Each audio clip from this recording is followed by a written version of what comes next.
He is a man with an immaculate, full head of hair and an even fuller social calendar. His name is Tom Viola from Unabated, joining us live from Las Vegas, Nevada. What's up, my friend?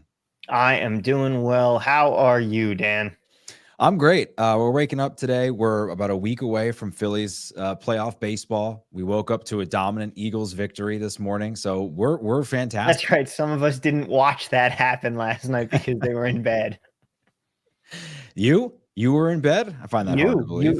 Our group chat was Matt okay. Lodi. You are notorious for conking out before the end of the late game. I will say, Tom and I were texting about a Jaylen Warren prop bet that we had, and I admitted, I was like, look, I'll wake up in the morning and find out if this hit because I'm old, I have kids, and there's no way I'm staying up for this. I did stay up for not only the Eagles game last night, but I also stayed up for the end of the Bengals-Rams last night, which was a mistake. Big mistake.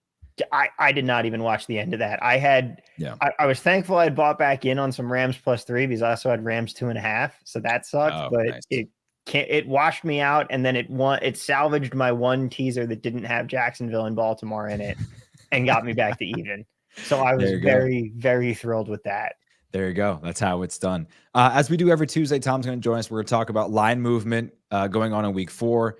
The lines we're using, obviously, we'll talk about Sporttrade. But if there's an outlier there, we'll obviously mention which book that is. I mean, the good news is most of the outliers are Sporttrade. Yeah. That's sometimes how it just happens. We've got some total movement as well, some CLV. And then we're going to talk about the top 3 teams that through 3 weeks that we feel are either overvalued or undervalued. And I think we're going to have some interesting answers here. But we'll start, Tom, with some line movement for week 4. Is there anything that jumps out at you personally before I run through my little list here? Let's see here. I mean, if you want to talk about just the sheer amount of movement going on in a game, not necessarily the most significant movement, sure, but the most movement per capita going on here, I think you got to go with this Lions Packers game. A lot of shifting, like tectonic plate shifting, right? Yeah. Like it's subtle, but it's moving. We've got a lot of games that are doing just that. Yeah. So for the Lions and Packers, right? So again, we're looking at Sporttrade. I got the money line up right now. We've got the Packers at +102 and the Lions at -113. But if you look at the spread, very interesting things going on in the Unabated page right now. Detroit at first print was -2.5, and that has stayed consistent. Opened up at -2.5 at +113. Now still -2.5 at +111. Green Bay, more of the same. +2.5, -125, +2.5, -127 at last check. And the reality is, if you're trying to bet this game and you're looking for a side here to take on Sporttrade, the Packers are that side. Unabated, actually the other way around. The Unabated best line also has the Lions -2.5 at +113 as the best possible price there. And this is where you get into what I was talking about, the fact that this line has moved around a lot. Some other shops opened it Detroit -1. It got all the way to Pick'em. It's been up to 2.5. It's been all around, but these are insignificant numbers. Even if the difference between Lions -2.5 and Packers -2.5 is less than if you were to cross 3 with either of those teams. And so when you look at kind of buying points in the market here, I'm using the term loosely. Obviously, you're not buying the actual points, but just if you want to get a little bit of a price here, Lions +113 at the 2.5 is better than Circa's -110 pick'em. Yeah, like laying an extra 2.5 points, but getting +113 instead of -110 shifted. The juice matters more than the points there, because that's the numbers we're talking about here. Just looking through the market, I mean, there are almost every book has something different. Like I mentioned, Sporttrade has 2.5s. Caesars has 1s. FanDuel has 1.5. Bet Rivers has 0.5 point. Yeah. Superbook, Circa, or Pick'ems. BetMGM is at 1. Profit Exchange here is at 1. PointsBet's at 1. Again, not crossing the key numbers, but it's sort of like carte blanche. Whatever you feel most comfortable with, you're going to have an opportunity to grab something if you're in on that game, it appears. And maybe this is anecdotal. Does it feel like we're seeing more 1s and 1.5s than I feel like than ever? It feels like so many games. I think there are 5 games this week that are between 1 and 1.5, or were at some point. I mean, that is the definition of anecdotal, but uh, Yeah. you want to Yeah. say it is anecdotal. Yeah. There are a lot of those this week, and I forget who it was that tweeted this. It's an all-time tweet, but the NFL has perfected parity to the point where every team sucks. Yeah.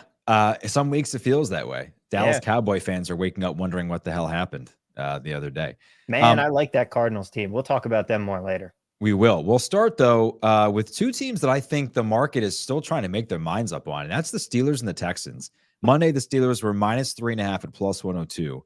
Tuesday, that number now down. We've crossed a key number. That number is now -2.5 at -127. Available still at 3 at other books, but if you're looking to back the Steelers, you just made it a little easier on yourself. Is two-part question here, Tom. Is the value gone for the Texans in this particular market? And how do you feel as though the Texans are being treated after another win? First win, I guess. It would be the first one. I mean, it's tough to say the value's gone on the Texans because you're still getting the 3. Not at Sport Trade. Right, not at Sport Trade. Yeah, you can still get the 3. One of the things that I don't like, and my settings are based on Nevada numbers. I don't have too many books other than Sport Trade that I can't bet on my best line on unabated. But anytime I see Circa has the best line on a side in a game, I'm very hesitant to bet that side. They're another sharp operation, and that tells me that going with the Steelers at -2.5 at the -127, which, according to, again, my custom unabated lines here, is the best line right now over at Sport Trade. Eagles and Commanders. Now, the Eagles, this has been a bit of a wild ride. They obviously played last night, 25-11, the final score. Our second scoregami, by the way, of the week. 25-11 against Tampa Bay in a game that really wasn't even that close. The Eagles allowed a late touchdown. Otherwise, it was 25-3, I believe, at one point. Yeah. Really not that competitive. But the market saw that and said, okay, the Eagles might be back. They moved from -7 up to -8.5 at this morning at some shops. At Sport Trade specifically, this number went from 7.5 to 9.5 today. Now it's settled back down to 8.5. So it was a busy day, even money at -8.5. Is this much ado about nothing, or do you think there's still more unsettled business happening here? Yeah, I think that this line will keep bouncing back and forth a little bit because, again, we're bouncing between key numbers. We're not hitting anything that's that significant. The amount of money that it takes to move these lines at these these numbers isn't as big. So I think it'll continue to bounce around. I also think the Commanders are frauds. So I'm pretty excited. I don't know who thinks they're for real. So yeah. They are, as Dennis Green, RIP, once said, we are who they thought they are. Yeah. That one's interesting. I mean, it's definitely not, I can't imagine any scenario where this gets back to 7 or under 7. Yeah, right? No, that's not crossing any sort of key number. I think the question now for a casual bettor or somebody watching this, who's a Sport Trade bettor, is if I really like the Eagles, I'm probably hoping this gets down back to 7.5 at some point. But probably not. You're not getting there. If you like the Eagles, I think the thing that I'm hoping for most is no market movement. Yeah. And let me tease them down to 2.5 later in the week.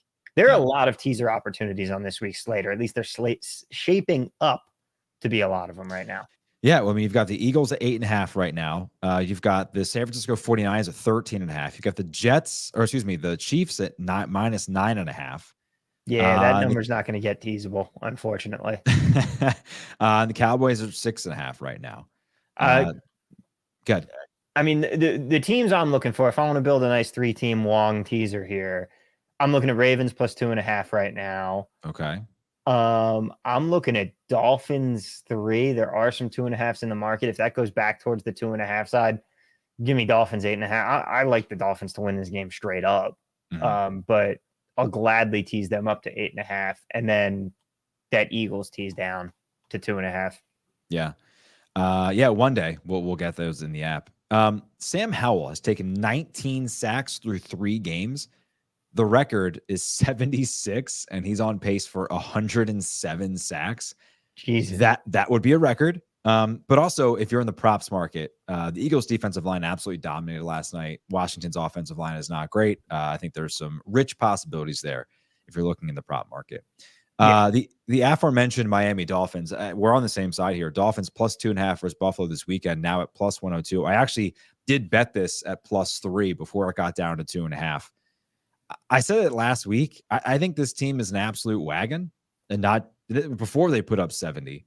The Bills are underwhelming to me. Yeah. Weather's not going to be much of a factor here. It's going to be 77 degrees and sunny in West New York later on this week. And this I thought was interesting. Now, this is, again, more looking at like trends, which we don't really care about. I just happen to find it somewhat interesting. It has no real meaning. But the last 3 meetings, the only 3 meetings between these Bills and Mike McDaniel's Miami Dolphins, 21-19 win for Miami, a 32-29 Buffalo win, and the 34-31 Buffalo win in the playoffs last year, in which Skylar Thompson was at quarterback. Mhm. So I did find that to be somewhat interesting, and I doubt that's why this is at 3, 2.5. I think Miami's straight up better, and I don't understand the 3. I think part of this is it's hard parsing, our overreactions to what we saw last week. Although it's not like the Bills Sure. didn't also dominate in their win. They both played bad teams, right? Yeah. I'm not sure what you can take away from it. Yeah, Yeah. but like I've been higher on the Dolphins than the Bills all season, and I think that the Bills are figuring it out. But yeah, I kind of want Dolphins in this one. So you're thinking here, tease this up to, let's see, we have it at 2.5. So you're teasing it up to 8.5. Yeah. Yeah. To me, that makes a lot of sense to do that elsewhere, but specifically on sports right now, Dolphins plus 2.5 at even money. I love that bet. Again, it's available elsewhere at plus 3, at plus 3.5. We have every single every single strike, I should say, up on the app at Sport Trade. So you can go through and take a look and see exactly what you can get that number at, which I'm going to do now. Why not? We have it up. Let's see. Yeah, I suppose you could make your own teasers and see what they're going to pay out. You sure could. Let's see. So Dolphins. All right, hold on. This is electric. Let's see. Plus 3.5 minus 141. Let's see. Plus 8.5 minus 290. Again, not necessarily teasing per se. And then outright, we've got the Dolphins at plus 127. I think they're all attractive, honestly. I think they win that game. Okay, so we're sort of, at 3, at 2.5, dancing around a key number here. Do you envision a scenario where the Dolphins somehow get 3.5? Did we cross that line at all this week? That feels like a bridge too far. If it gets to 3.5, that's going to get bet back so quickly. Yeah. Yeah. No, I agree with you. Vegas and Chargers here, our next game. This was has been Chargers minus 5.5 since the post. Some indecision right now about who's going to play quarterback for the Raiders. Jimmy G is in concussion protocol. Has not moved the line at all. Maybe that's more of a comment on Jimmy G than anything else. I'm just upset I don't get to bet my favorite prop this week. Tell the folks. Jimmy G interceptions over half. Death, taxes, and back-breaking Jimmy G interceptions. The 3 absolute certainties in life. But if they're rolling with AOC, it's going to be the fact that it's not moving the line because he's not in concussion protocol. He's got a sprained AC joint. Oh no, that's Derek Carr. That's Derek Carr. Yeah. The other Raiders, the former Raiders quarterback. Yeah. So we'll see. If he doesn't play, that's going to be interesting. I feel like this line is kind of pricing it in. Let's face it. How many points is he really worth to the spread? Apparently none. Yeah. Apparently none. Check your Twitters on AOC. Yes. See what he's tweeting out. It is going to be interesting between this matchup between the most popular team in Los Angeles and also the Chargers. Yeah. Yeah, I gotta say the terrible towels were out in force the other day. Pretty pathetic. That's just that the Raiders now only get home field advantage the one game a year where they go to LA to play the Chargers. So are there any Raiders fans? Yes. They just don't live in Vegas. No, like Vegas is actually a bit of a Raiders town. Like when I moved out here, I was surprised at how many license plates, how many jerseys, like logos I was seeing. There are a lot of Raiders fans here. It's just that it's very expensive to go to Yeah. a game, and it's not like a diehard Raiders town because Vegas is a very transient town. Sure. Like people are fans of their team that they've had from when they moved here. Like they're not going to become Raiders fans the same way that because even the Knights, their first season and the first couple seasons, they had that problem of the stadium was half full with opposing fans. That's gone down as the team has grown even more popular here, and it's definitely become something that's kind of Vegas's own. But the Raiders don't have that same cachet. They definitely do have fans here, but it's the perfect storm of an NFL game that's a perfect event. Like if you and your buddies want to go to a game, you can spend $200 a pop or whatever you have to spend on tickets to go see the Eagles play in Philly. Or you can be like, you know what, we're already spending a boatload of money on tickets. Why don't we go see the game when they play in Vegas instead? And we can make a whole weekend. We can do a whole trip out of it. And that's what's going on. Everybody plans their road game trip to go see their team around playing in Vegas. Yeah, it makes sense. I'm surprised. Also, tickets were like $700 for the nosebleeds last night. Like, well, with all the money these people are winning in the casinos, I can't believe they can't afford it. Yeah, that's of course. Crazy to me. Yeah. Jets and Chiefs, last one here. Chiefs favored by 9.5. This was 7 on Sunday on the look ahead, now up to 9.5. It was 2 over the summer. So Aaron Rodgers worth 5 points, Zach Wilson worth negative 2.5 points. So our weekly update on how you're feeling as a Jets fan. Are you team Trevor Siemian? Are you ready to ride Trevor?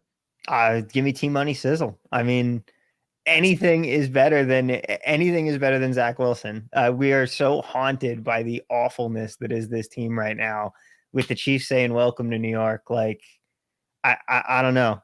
All of the promise of August has just slipped away into a moment in time at this point. I think Joe Namath needs to put his money where his mouth is. Put the shoulder pads on, Broadway, Joe. Get into the game. He can't possibly be worse than Zach Wilson. Wait, how old is Joe Namath? Is he 80, 82? Let's see. I mean, in football years, he's like 150. Well, in regular years, he's like 200. The dude has lived quite a life. He has. I say throw on the shoulder pads. You want to talk shit? Let's go. I think they should just give me a call. I'll come play. I don't think they should do that. What are your measurables? Give me your combine measurables. I'm curious. I'm scrappy gym rat, first in, last out. So you're white. You're describing a white stereotypical white player. Yes. Okay. I wasn't sure. I mean, I could see it, but I wasn't quite sure. A lot of heart. What do you think I run that 6-second 40. Wow. Sundial. Okay. That's not so bad. Well, give me the measurables. What do we got? 5'9", 160 right now. Wow. Soaking wet. Yep. Unbelievable. How many times are you repping 225? Oh, man. Not even getting there. I think we should do a gambling Twitter / gambling X combine. I think we should do that. That would be a lot of fun. I feel very confident given what I've seen, given the amount of XL versus medium unabated shirts that I still have in my closet. That I haven't given away yet. Feeling very confident about my chances. I like that. Now I don't know what events would take place, because it's not like you can't do like the cone drill, the 40, the bench press. Like, is it speed of which you find EV bets? I mean, if so, unabated has a huge edge there. That is called a free plug. We love that. Yeah, but no, the reality is anything. I feel like any sports betting combine has to involve at least 3 different drinking based events. Okay. Yeah. Sounds responsible. I'm in. Yeah. I like it. One total movement that I was interested in, Rams and Colts, has actually gone up for some reason. 44.5 to 46.5 over the course of 90 minutes. Anthony Richardson is probable to come back. Yeah. Okay. That makes a little more sense. I don't know if you watched the Rams last night. Matthew Stafford was horrible. Credit to the defense, obviously, for Cincinnati, but the Rams offense looked absolutely terrible after looking like passable the first 2 weeks. CLV, closing line value, obviously a measure of whether or not you made a good bet or not. You can actually cash out on Sporttrade your CLV. Not that everybody would. We say this every week. But there were some significant edges if you were to do so based upon a $500 bet. The Raiders, the aforementioned Las Vegas Raiders, went from $51 at open to $59 at close. Good for $81.63 of CLV. They lost. Another team that lost, the Saints, opened at $48 against the Packers, closed at 54. So they actually crossed over the money line there. Good for $61.27. And then another team that lost. We need to start betting some of these dogs who gain and then just get rid of them, make your money, and then flip on the winner at a lower price. Washington opened at $28.50, closed at $30.50, good enough for $34.38. Those prices all include commission.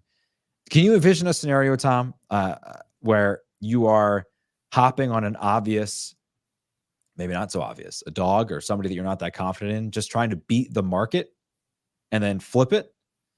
Yeah. If Patrick Mahomes announces that he doesn't feel like playing this week, then absolutely, I'm hoping that I can flip that Jets line as it plummets before they inevitably lose to the backup. Fair enough. Yeah. Top three teams that are either undervalued or overvalued so far in this 3-week sample size of the National Football League. Tom, I'll let you go first. We've mentioned one of these teams, but I want you to go first. And I'll start off with them. I gotta love the Cardinals. This is a feisty team. I love what they've been doing. I'm liking Gannon as a coach here.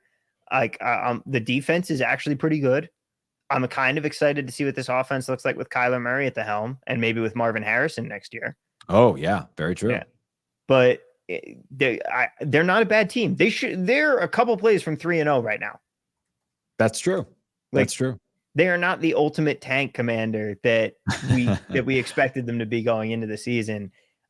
Unfortunately for me, the Raiders that onside kick from the Broncos is going to haunt me for a while, because if the Broncos win that game, the Raiders are 0-3 right now. And I'm feeling a little bit better because they're at least more in the running for my worst record bet with them. But what did you get that at? 15-1. Okay. I like that. But man, the Bears are bad. Bears are so bad. The Bears are so bad. And I tweeted this, that they are dogs this week at home to a team that allowed 70 points on Sunday. Yeah, it's pretty awful. Pretty bad. To your point, Arizona. Not only are they a dog, they're a dog, and the price moved. It opened 3, and now it's at 3.5. Did it get to 3.5? Okay, I didn't see that today. You guys have it at 3.5. Yeah, we sure do. Plus 104. Yeah, that's bad. That's very bad. That's really bad. That's like the opposite of good. Yeah, you nailed that one. Yeah. But I mean, a defensive maneuver by the book, getting hammered by Broncos tickets. Like, we just can't allow this to continue. We've got to keep moving this thing. Yep. To your point, Arizona lost by 4 to the Commanders, 3 to the Giants, and then upset the Dallas Cowboys. I actually had them as my third team. I don't like Jonathan Gannon for obvious reasons, but I had them as my third team. My second team, go ahead. They're going to sink even more survivors if people keep fading them. 14's a huge number. I don't care how good the 49ers have looked. And the other thing is, and again, we're getting into trends here. This is not numbers. This is off the cuff, but divisional games like this, the Cardinals always get up for the 49er game every year, even the years that they have been trash in the 49. Like, we've seen this before. I think 14 is a lot of points. That's all I'm saying. It's a lot of points. I love to see. This is actually a trend I might give some credence to. For a line that's 14 or over, what is the percentage of which the team is actually covering? Like, how many points is just too many points in the National Football League? Like, that is actually something I think could be useful. Not so much, divisional. That's the thing with some trends. Like, some of them do have quantifiable data points where you can say there is a reason behind this. Like, like a trend about teams and traveling, like it's your internal clock. It's the sleep schedule. Like, there are scientific things that you can point to and say, this is one of those things. And with divisional opponents, like the familiarity that you have with a divisional opponent, there is something real and quantifiable to that. I'd love to see a study on totals between out of conference or out of divisional matchups versus divisional matchups, just to get a sense. That's a study I'm not going to commission, but somebody out there could do that. Yeah. My second team, and then maybe this is more of a question, because I'm looking around at all not the power rankings, but like the analytical rankings. And I keep seeing this pop up. And I know the one close, near and dear to your heart, of the Massey Peabody, hasn't been updated yet. But the 32nd ranked team, Tom, are the Houston Texans. Now, mentioned the line movement a little earlier in the show. They may have played above their skis. They're second in penalties. They're not very disciplined. They just have 4 sacks this year. Their defense has contributed minus 17.5 points. The Steelers appear to be significantly average.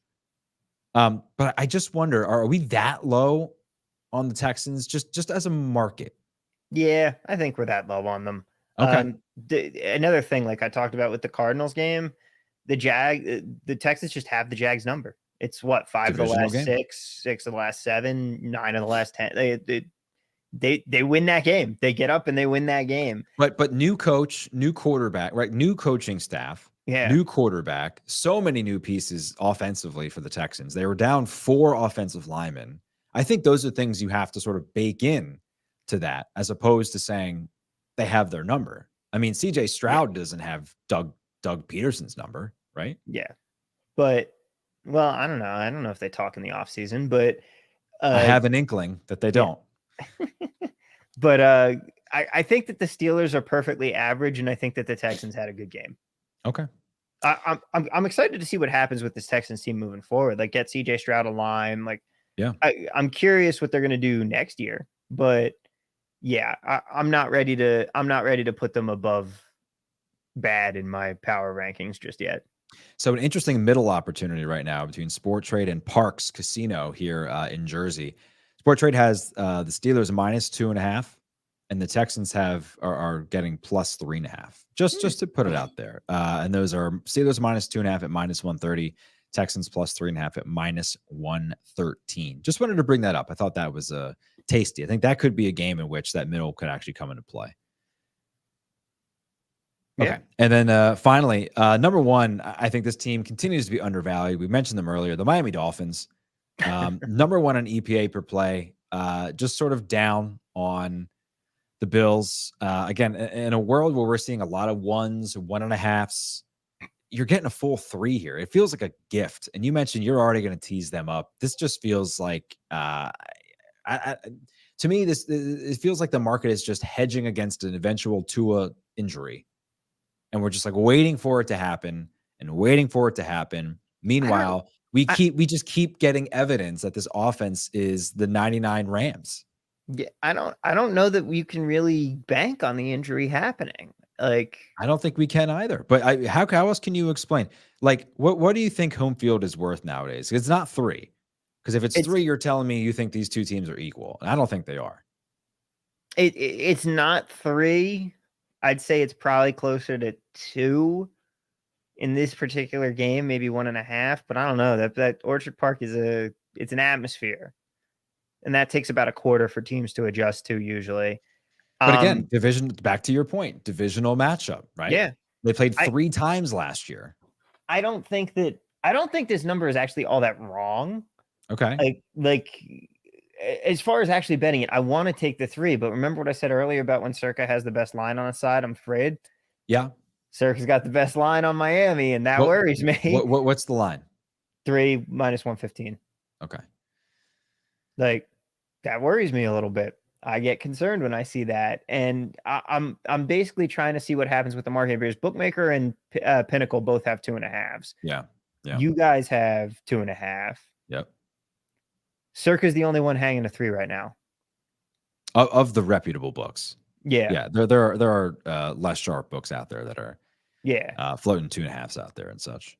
But of the ones that of the market makers that we're looking at here, there's only 1 3, and I'm suspicious of it. Well, does that not mean you can get a little value maybe? If you're a Bills backer, get 2.5 and not 3? Well, but the flip side is all the other market makers like the 2.5 number. So it's just there's nothing that I can play here except if you're reading the tea leaves and you're looking at that and saying that Pinnacle and Bookmaker and Sporttrade are the right side here, logic dictates that 3 number is going to move down to 2.5. Right. But I don't know. We will see. All I know is the market is probably moving to 2.5, and I will gladly tease that up and make that my plus EV bet on this team. Okay. There you have it. Tom, thanks so much. Anything you want to say before we say goodbye? Little disappointed you didn't catch all of the Taylor Swift references in the Chiefs Jets game there. I don't care. I don't care. I mean, it's not. I'm having the look, time. I'm having the time of my life. Everyone else hates me, but I'm having the time of my life. I have no problem with either of them. Hey, look, Taylor Swift is an Eagles fan. I love Taylor Swift. Taylor Swift played before Game 4 of the World Series in 2008. All right, I'm a Swiftie. My high school or my college roommate went to high school with her. I'm Team Swiftie. Okay. Yeah. I just don't care who she dates. In fact, obviously, this is so obviously planned for all the reasons that I'm sure you've heard outside of this show. I just don't care. I think it's just very fun for me because it's like my two worlds colliding here. Sure. And also it's very funny like watching the Taylor Swift fan base discover football, the NFL. Yeah. Yeah. That has been hilarious. They're falling for a sports talk Barry tweet right now. I didn't see it, but I can't wait. We're going through the entire evolution of becoming a fan. The two funniest things I saw was a Football Explainer where somebody was like, I don't know if you saw this, but it was like, you get 4 tries to get 10 yards. And otherwise, and somebody goes, what is 10 yards? Yeah, that's amazing. The second one was somebody flagged the Travis Kelce training camp fight and put a whole bunch of red flags on it. It was like, Taylor's dating this ultra aggressive man now. I'm very concerned for her. I don't like this. I am very happy that she has moved on from dating British songwriters and is now dating an American football player. This is with a mustache, no less. Love the stash. Yeah. This is absolutely the American dream. Like, this is what our founding fathers fought for. Well, it's a lesson in perseverance, quite frankly. I mean, he talked about it on New Heights that he went to the show. He wore I don't know if you've noticed this, but Travis Kelce leaving some Easter eggs around. Yeah. He posted the picture with the bracelet that apparently is from the Taylor Swift concert. I mean, again, she has a movie coming out very soon. I thought it was very weird that she was down near the locker room where players leave. As someone who has covered the NFL for like 10 years, generally families are not down there. So my first thought was, that's a little weird that she'd be walking as he's entering or exiting the locker room area. Now, gets out to his car, like, sure, fans can stay there. Media is interested. They can see them. In the bowels of the stadium, my eyebrows went up a little bit. Didn't quite understand that one. But she's got a movie coming out that now is going to make $200 million. And now she has access to a brand new demographic of folks. It's true. I mean, it's just fun. Yeah, I'm enjoying it. It is fun. And now Travis Kelce's a A++ celebrity. So good for him. It was mutually beneficial. I'm happy seeing her happy, but I am also hoping that, like you said, this is a lesson in perseverance and shooting your shot. I'm hoping one day she is happy because she was captured by my charm in the Aria high limit room. So what is the plan here long term? Like what is the plan? Like for me? Yeah. I mean, there is no plan. You just gotta hope and pray at this point. So really banking on that Aria high limit room thing. For example, I used to live in Louisville, Kentucky. Yeah. Jennifer Lawrence and I are the same age. When I was in my mid-20s, I was convinced that I knew somebody who knew Jennifer Lawrence and that I was somehow going to work my way into meeting her. And guess what? Didn't happen. I never met her. So I'm very curious as to how you may pull this off. I mean, one of the good things here is if there's any city where you could potentially just randomly run into us, like this is the city. Yeah, that's true. And we'll see. It's going to take a wing and a prayer, but I think we can do it. All right. Let us know how you do next week, Tom. He's Tom Biola from Unabated. Check out all the Unabated content he pushes out, including your new podcast with Brandon, one of our market makers over at DL Trading. Absolutely fantastic episode. Yeah. Brandon was an awesome interview. Captain Jack was so excited to do this just one. Geeking out. Yeah. If it's someone Captain Jack is stoked to talk to, you really want to watch that.